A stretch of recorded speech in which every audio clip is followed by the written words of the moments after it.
นี่ลานอาผาดเวลิกเพ่งสันสุดได้เชียงបាទធ្វើបានកៀងเปิดมาละแกงបាទลิกเชิญเนี่ยมั้งលេខច្រើនลิกโฮมาหมดហូទី2លេខទឹកតាមរងក្បាលកន្លះลิกตักเตียดลิกเพ่งให้ลิกตักเตียดគេហូមកពីលើนี่ยังมือตะเคยปอบกาชุบนั่งបាទจากนี้แต่ยังผ่าตักสามจ้าเวียนเลยเรียบไหลนะยังสนองมือหมอที่เคยมีปอนนั่นបាទយើងស្រួលតាមដានវាសាយវាមានពណ៌បើទឹកសយើងវាពិបាកតាមដានបន្តិចព្រោះវាក្តៅទៅស្ងួតទៅធម្មតាចា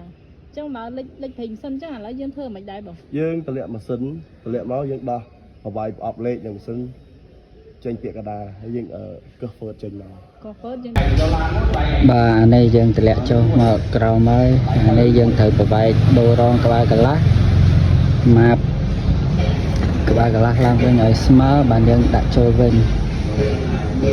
ហើយដូរហ្វឺតវិលកាំងមុខនិងហ្វឺតវិលកាំងក្រោយលេខទាំងអស់កន្ទះគេម៉ាស៊ីនដែលយើងត្រូវដោះ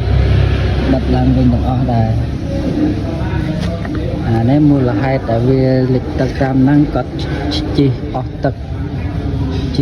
ឡើងស្ងួតមកពេលហ្នឹងធ្វើឲ្យឆេះរងក្បាលកន្លះវាទឹកចេញតាមក្បាលកន្លះគាត់ជីអត់មើលទឹក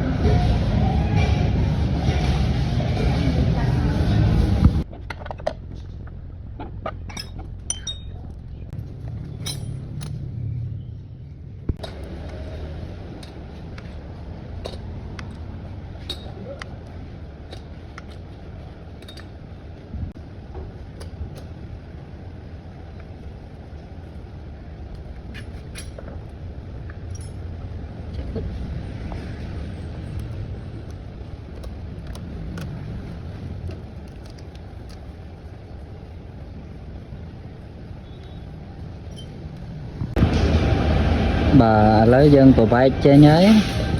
នេះរងក្បាលកន្លះវាអានេះផារងដែករងស៊ីនវាឆេះខ្ទេចអានេះក្បាលកន្លះយើងត្រូវម៉ាប់ឡើងវិញ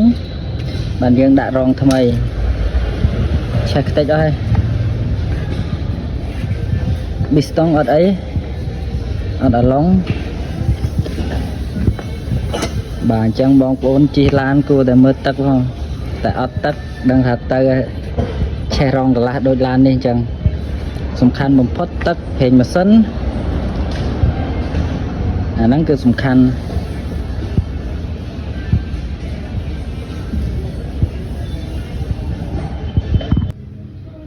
បាទនេះហ្វឺតវិលកាំងក្រោយអានេះអត់មានអីត្រូវការពារវាបានទេអានេះ